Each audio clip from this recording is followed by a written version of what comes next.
Hello, and welcome to the last section of this webinar series on model-based design for DO178C software development.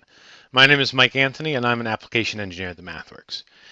The topic of this webinar is verification of the object code. So this is really the last step. If you've watched all the way up to here, we've worked on the model, and we've done some verification of the source code. So the last step is verification of the actual object code. So this means we take the generated code, and we have to compile it and start executing it. Okay, and again, we're talking about execution, we're talking about testing. So if you recall from part 4 of the webinar series where we talked about this, anytime we talk about testing, the question has to be, where do the test cases come from?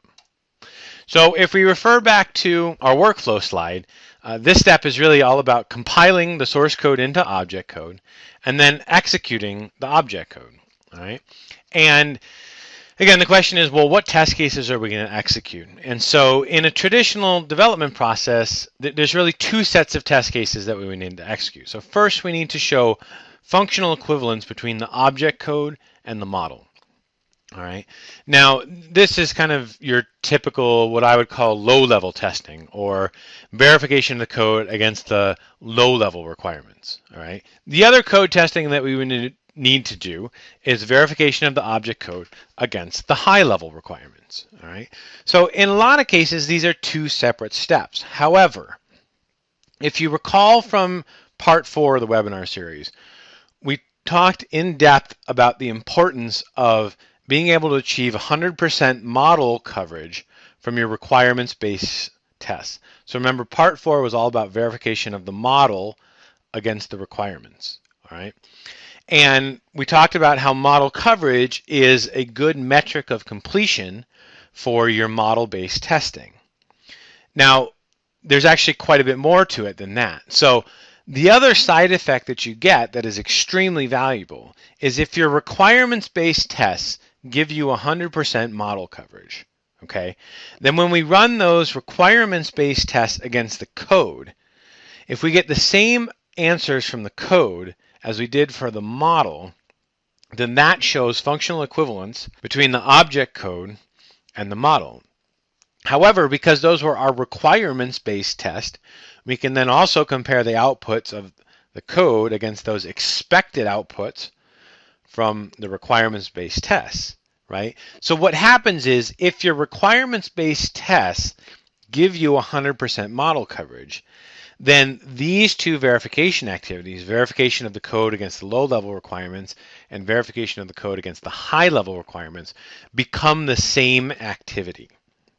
So in other words, if your requirements-based tests give you 100% model coverage, then there's no need to do the traditional low-level functional equivalence testing that you would otherwise have to do. So if you can manage to get that 100% model coverage, that's very, very valuable when it gets down to actually doing your code verification. Okay? Now, there's a couple other things that we need to talk about. So when you're talking about verification of the object code, specifically in a DO178C type process, there's different levels of credit that you can take for the testing depending on where you actually compile and execute the code. So there's a difference between, say, compiling and executing the code locally on my desktop machine versus compiling the code with my IDE and actually running it on the target processor. Okay? And ideally, we want to run everything on the target processor because that's the easiest way to take credit for that testing in DO178C.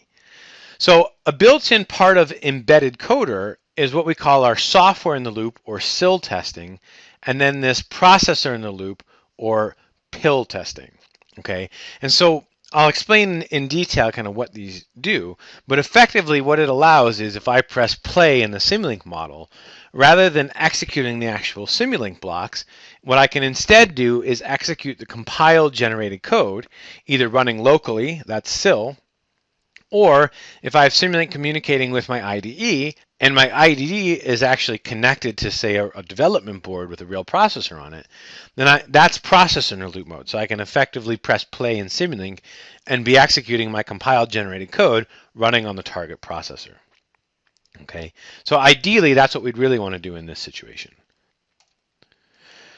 So when we get into the tools, I actually have a little development board here. It's a little Arduino board, and I can actually run processor in a loop testing on it. However, because this is a webinar, and as the audience you can't see the actual board, I'm actually going to run software in the loop testing because over the web it'll look exactly the same.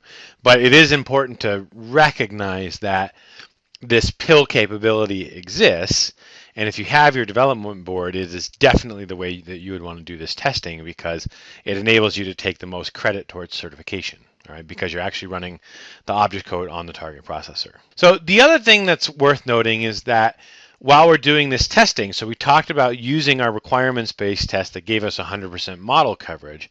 The other thing that we want to do is while we're executing those same test cases against the object code, we want to measure code coverage.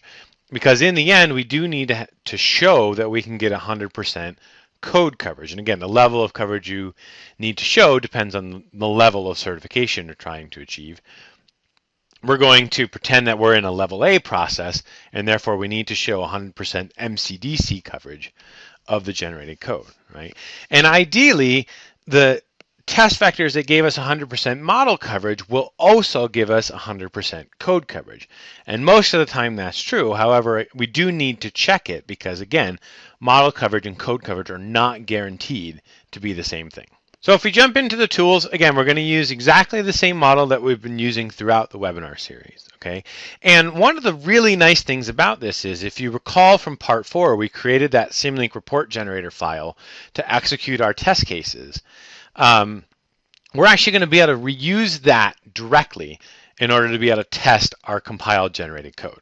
So this idea of test case reuse between the model environment and the code environment that's enabled through the SIL and PIL testing features of Embedded Coder, this is an enormous value statement as a part of this workflow. So if you watched the introduction webinar, we saw that one ROI slide with the big red bars on it. That big red bar on the right in the testing phase, that's really accomplished by the ability to use Embedded Coder SIL and PIL mode. So the whole concept of that value in the testing phase was all about, one, test automation, which we're going to see, and then the other big part of that is this idea of test case reuse. So we only have one version of the test cases that we can use to test the model, the code running locally, or the code running on the target processor. So in fact, what I can do is open that exact same report generator file. We didn't have to make any changes to it whatsoever. So the only thing we're going to do is select SIL or PIL mode. And the way I'm going to do that is, again, I'm going to do it through the reference model in my test harness, okay? There's a lot of different ways you can do this. I can select SIL and PIL mode from the top level of a model, all right? So in the simulation options up here in the menu bar, you can see the default is normal. But if I select this drop down for the simulation mode, you can see I can select software in the loop and processor in the loop at the top level of the model. All right.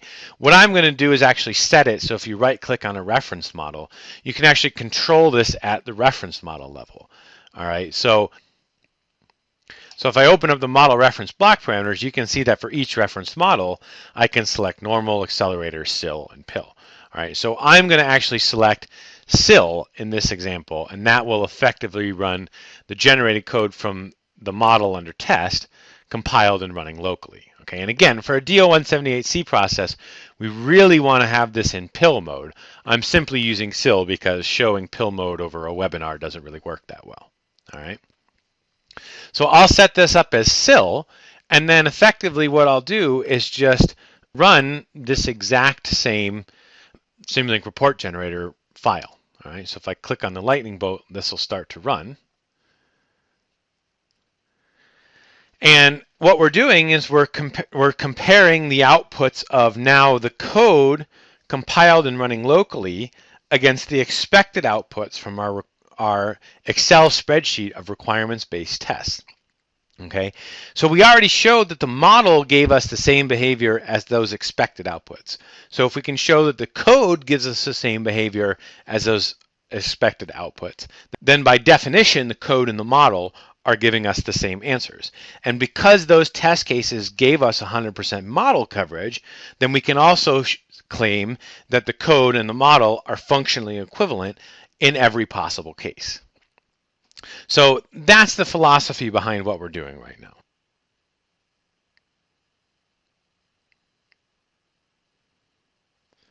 So now that our test cases are executing, again, we're looking for things to overlay. And the way I've actually implemented this is I set up an option in there where if I'm running in SIL and PIL mode, I will actually run the model once too. So what I'm going to get is 3 lines, hopefully all overlaying on my plots, which shows the expected behavior from our Excel spreadsheet of requirements-based tests, right? The behavior of the Simulink models, so running in normal mode, this is the execution of the actual blocks, and then the behavior of the compiled generated code, again, in this case, running locally, though it's exactly the same as if it was running on a target processor. Okay, it's just the difference between SIL and PIL. So when all our test cases are done running, then we'll look at the same report, okay, but now it'll have information about not just the model, but also the compiled generated code. Right. And again, we should also see that, and you can see I have the coverage display window open down here. We should also see that we're still getting 100% model coverage, right? And we spent a lot of time talking about that and how we got there and all of that kind of stuff in part 4 of the webinar series. So I strongly recommend that if you haven't already, go watch part 4 of the webinar series, because then this part is actually going to make a lot more sense, all right?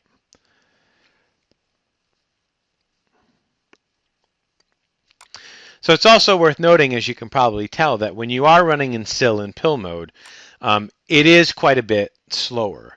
And especially in PIL mode, because the way it actually works is every time step in Simulink, we push data to your IDE and then down to your board, run one time step of execution, and then pull data back up, and then Simulink closes that loop.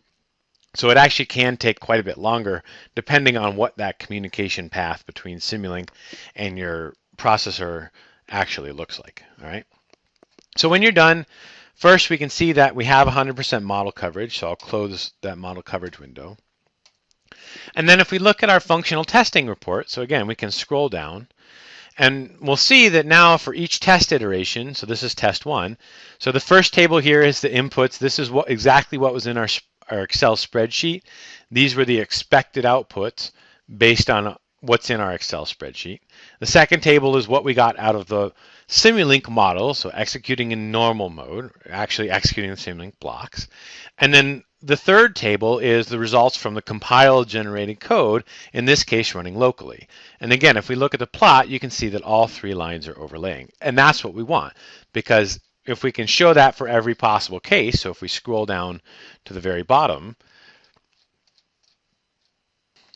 where we have the conclusions, what we'll see is that we passed all of our test cases, okay? So then we can really quickly look at the model coverage report, and again, we'll see that we're getting 100% model coverage. So what we've just shown here is, remember, 2 things, 2 very important things. We've shown that the code is functionally equivalent to the model in every possible case, because the set of test cases that we used gave us 100% model coverage.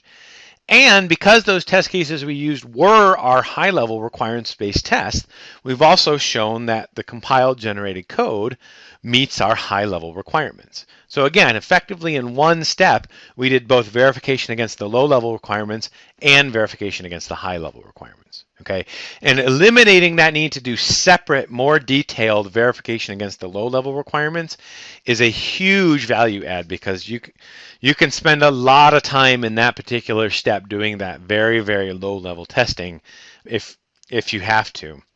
And this is much, much more efficient. If you can manage to get a set of high-level test cases that gives you 100% model coverage, combining those 2 verification steps saves you a lot of time and money throughout the course of a project like this, okay?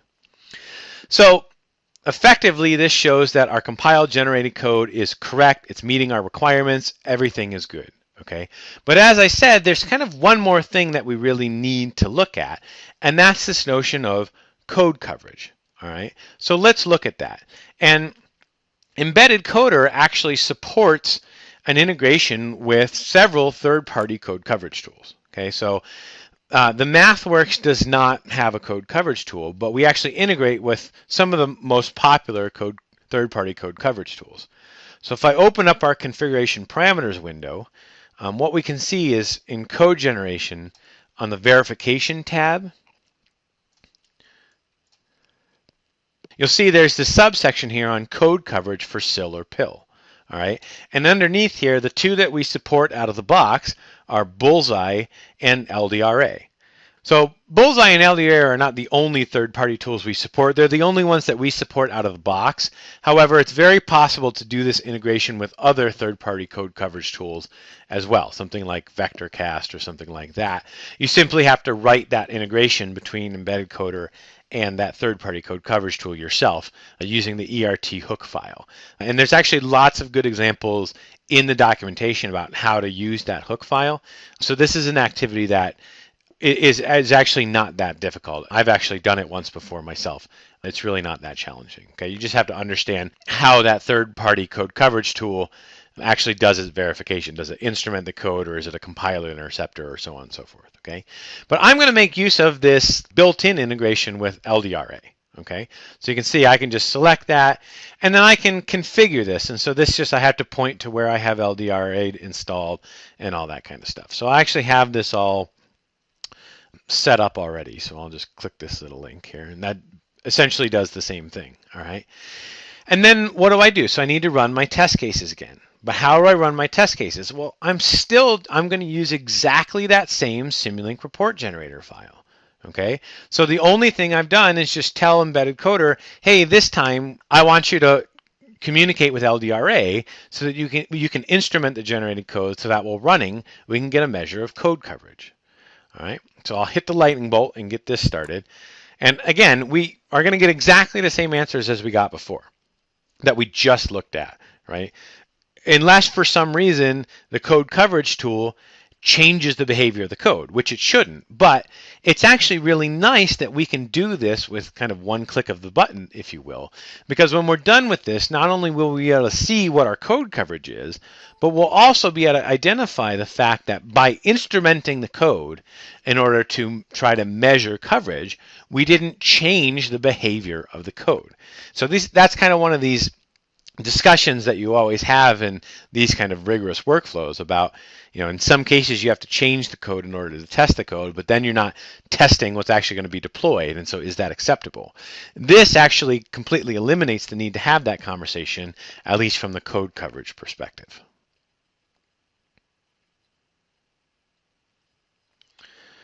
So you can see we're running, we're still overlaying. Again, we're going to get exactly the same answers here. But again, that's also a very powerful conclusion to be able to make, because now we're showing that the code gives us the same answers as the model, which meets our expected behavior based on the requirements, and we'll be able to get a measure of code coverage and show that by measuring code coverage, we didn't alter the behavior of the code, which makes our code coverage number more reliable. All right. And so the other thing that I did is, when this is all done running, in that same report generator file, I just included a link that will link me out to the reports that LDRA generates as it's measuring code coverage of this compiled application that we're now running. All right.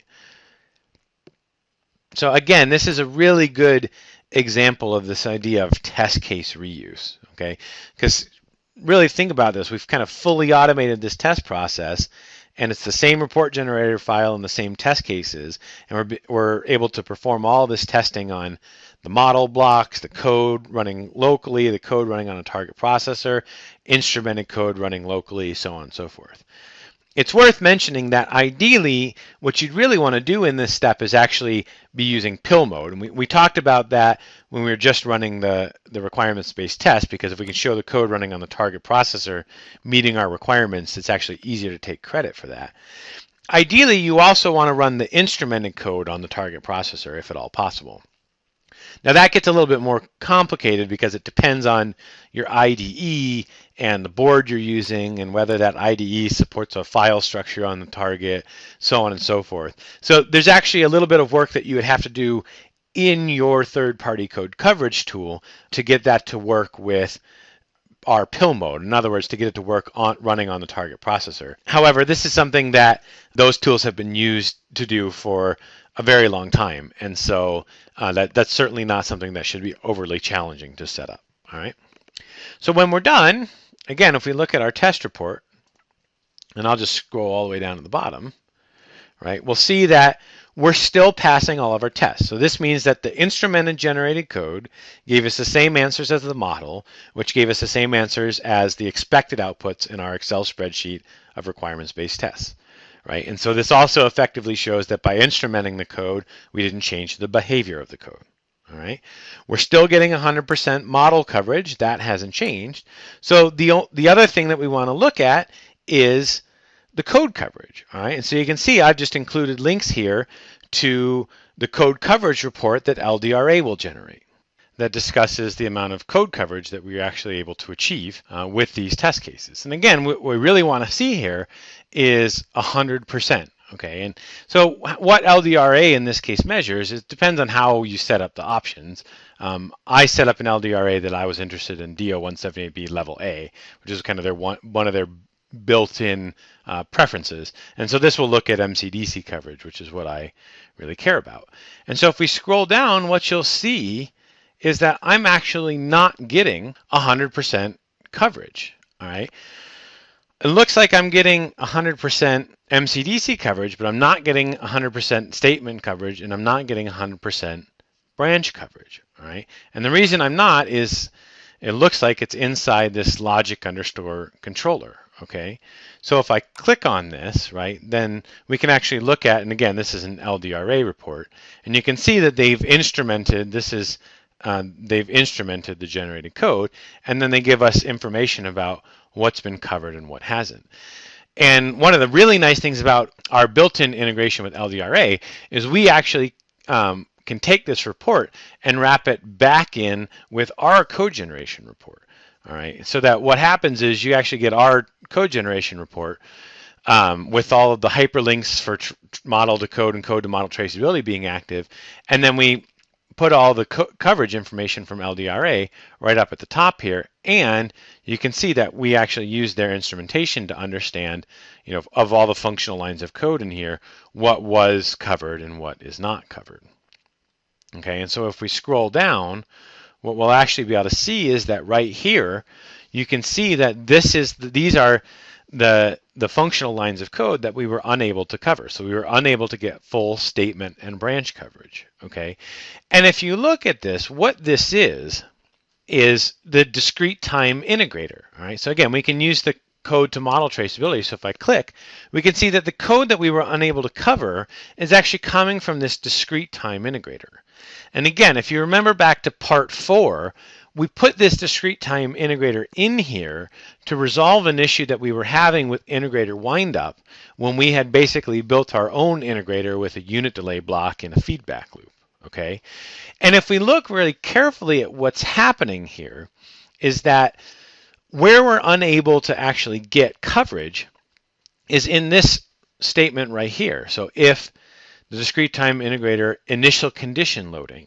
Okay, so effectively what's happening here, and again, if we go back, we're able to cover that we're testing all of the different scenarios for as this thing is integrating, if we're, meeting our saturation limits, upper and lower. Okay, but the discrete integrator block is actually a lot smarter than that, since we did not specify an initial condition internally, right? We said the initial condition source is external, and then we fed it with this little construct here, so that essentially the initial condition is external to the block, and it's the same value as whatever the first signal we're sending into the block. Well, because the initial condition is external, then the discrete integrator block will also apply the saturation limits to that initial condition.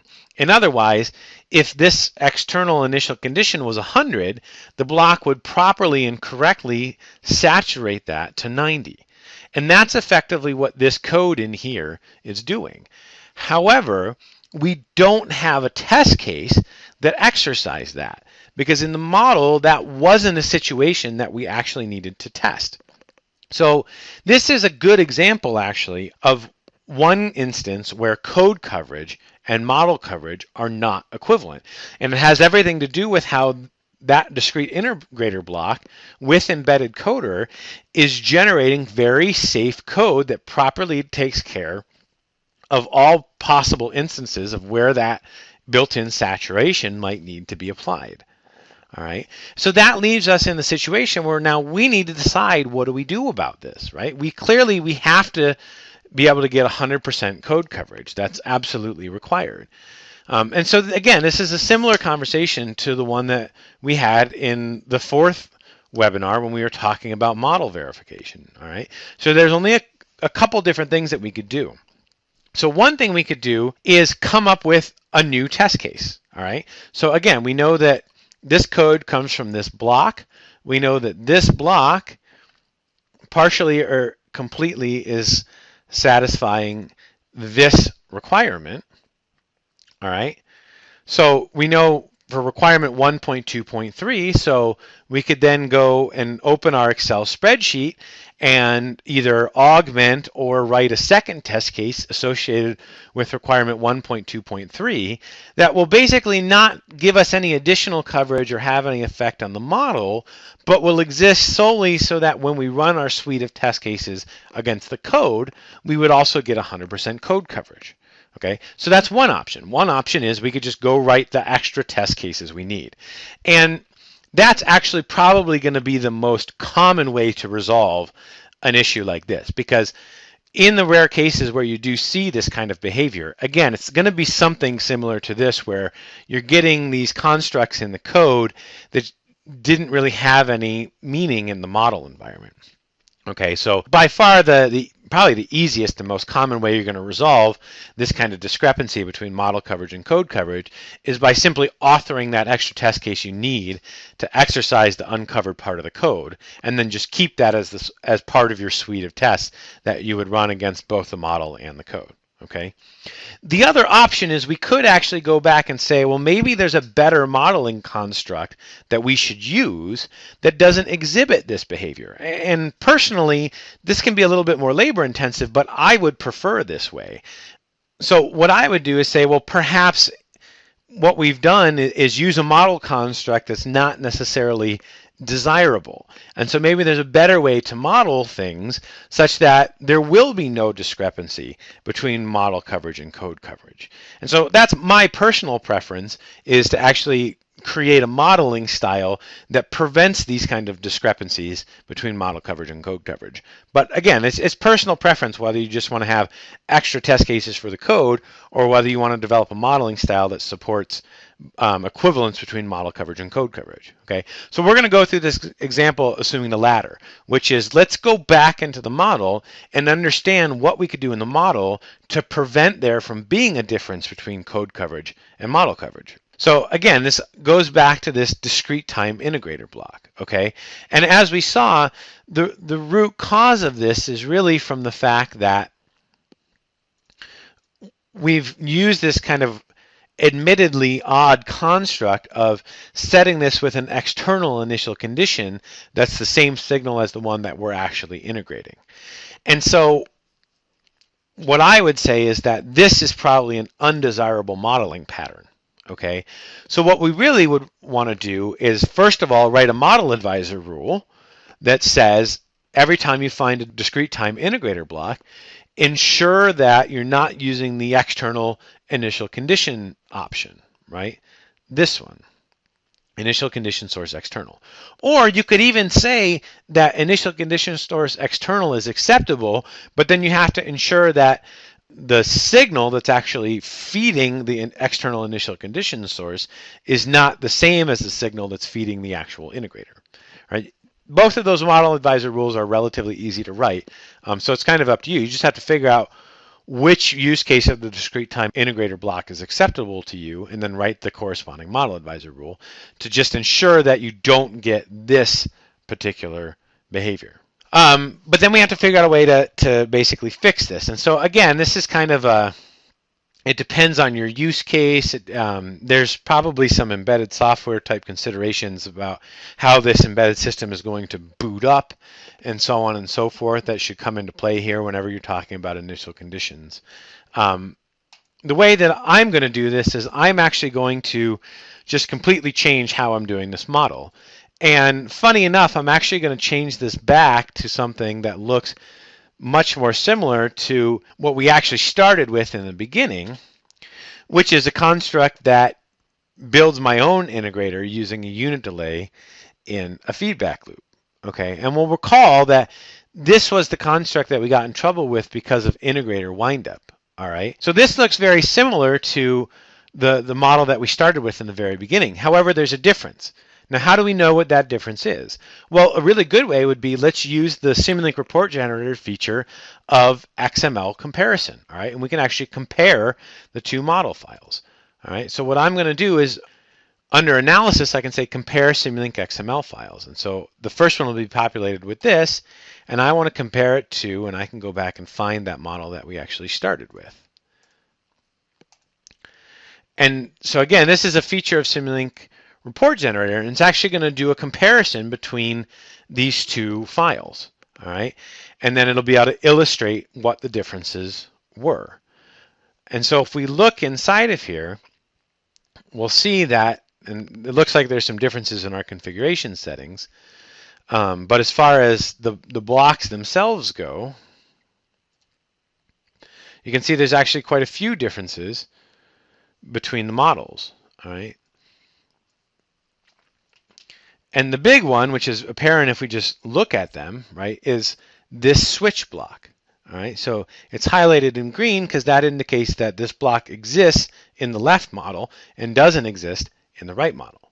All right, so really the difference between the model that we have now and the model that we started with is I've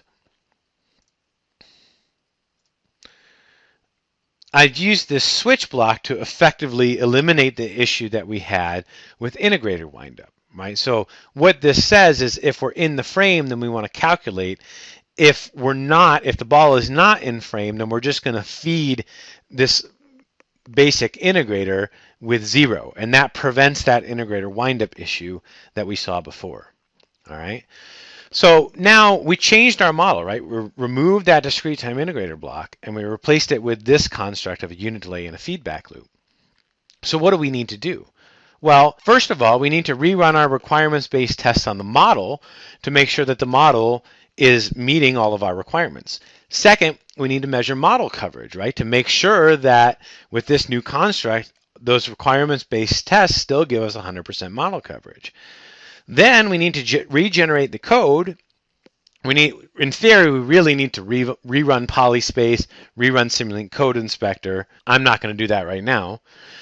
And then we need to retest the code. So we need to rerun our requirements-based test cases on the code, again, ideally running on the target processor using pill mode, or what I'm going to do in this case is SIL mode.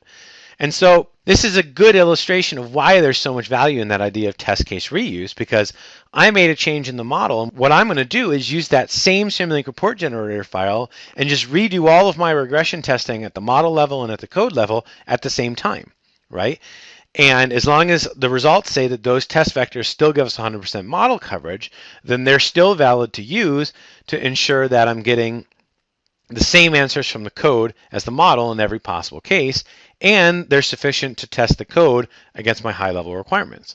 And then, of course, I'm going to instrument the code also and check to see if I'm actually getting 100% code coverage this time.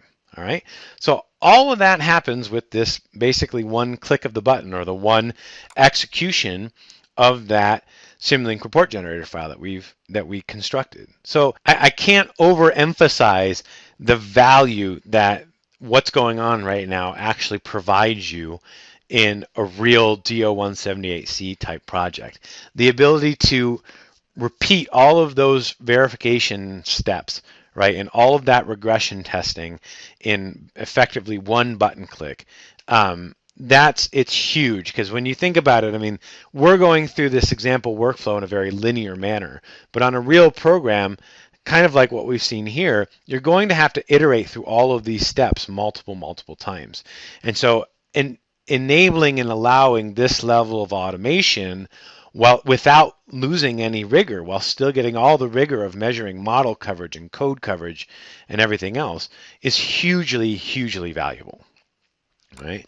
So again, what we're looking for is we want to see that the SIL mode, the model, and the expected outputs from our Excel spreadsheet of requirements-based tests are all giving us the same answer. All right, and when that's done, we'll again verify that we still have 100% model coverage, and we'll verify that we're actually getting 100% code coverage.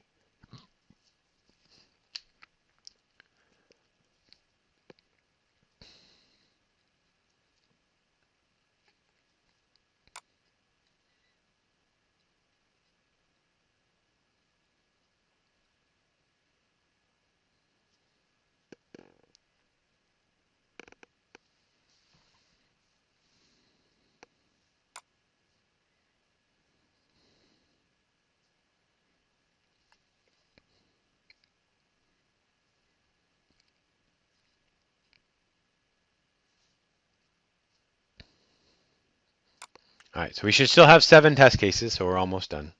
I apologize for the silence. We're just waiting for this to finish. I don't want to do any movie magic or anything because I want everyone to see that this actually works. So I'm not going to fast forward through the testing or anything because it's very important that everyone understand that this exactly what's going on here and that it really does work. So I have one more test case here.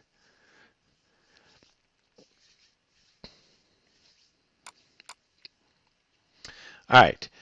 Then we have to look at our report. So we still have our model coloring, which is good, and it says we have full coverage, so I'm going to close this. But I want to look at the report just to be sure. All right. So if we scroll down to the bottom, you'll see we're still passing all of our tests. So that means that we're getting the same answer out of the compiled code and the Simulink blocks, and those both compare and are equivalent to what we expected to get based on our Excel spreadsheet of requirements-based tests. So that's good. Functionally, everything is correct.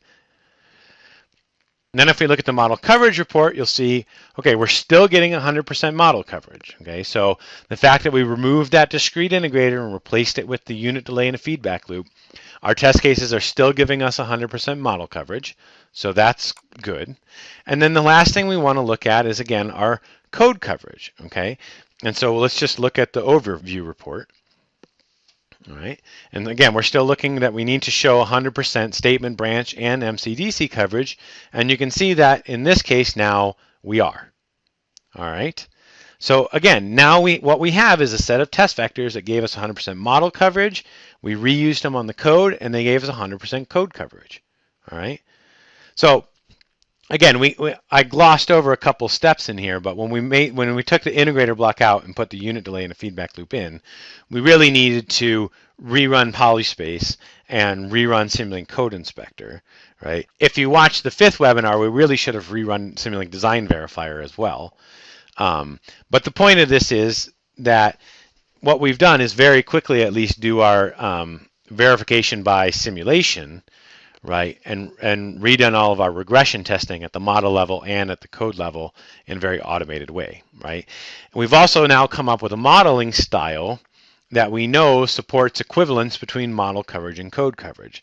So as I said before, I would strongly recommend actually writing a custom model advisor rule, right, to examine your models and ensure that you're using a good construct like this, or at a minimum ensure that you're not using that integrator with the external initial condition fed by the same signal that we're integrating, right? So it's very important that we learn that lesson by looking at code coverage. You need to implement that lesson learned as part of your modeling standard. All right. So that's it for this section and indeed the entire webinar series. In this section, we looked at making use of the SIL and PIL modes provided by Embedded Coder to reuse your requirements-based test that we authored for the model on the code and even the code running on the target processor. All right, so it allowed us to achieve test case reuse between the model environment and the code environment. Furthermore, we looked at the built-in integration of Embedded Coder and a third-party code coverage tool like LDRA. And so we were able to not only do our requirements-based testing of the code, but we were also able to do requirements-based testing of instrumented code to get a code coverage measurement, right? And we actually found an example where model coverage and code coverage were not equivalent. So we went back to the model and came up with a better modeling construct to support a workflow where a model coverage and code coverage are equivalent, okay? So again, there's a huge amount of value to be had in being able to achieve this level of test automation and test case reuse. All right, and it really all comes down to, as we discussed in part 4, having a set of requirements-based tests that gives us 100% model coverage. That's really the key enabler to be able to achieve this kind of automation for your downstream testing. All right. So that's it for this part of the webinar, and indeed this is the last webinar in the series. If you stuck with me the whole way, I really appreciate your attention. Hopefully you guys found this educational. There's a lot more information out on mathworks.com on all of these topics, so please, if you have any questions, search out on the website. There's tons of information about all of this stuff. We have a whole landing page dedicated to DO 178C and DO 331. And if you'd like to, have us come on site and go through these examples interactively with you, we're also more than willing to do that. Please just contact your sales representative and we can work hard to set that up. Thank you very much.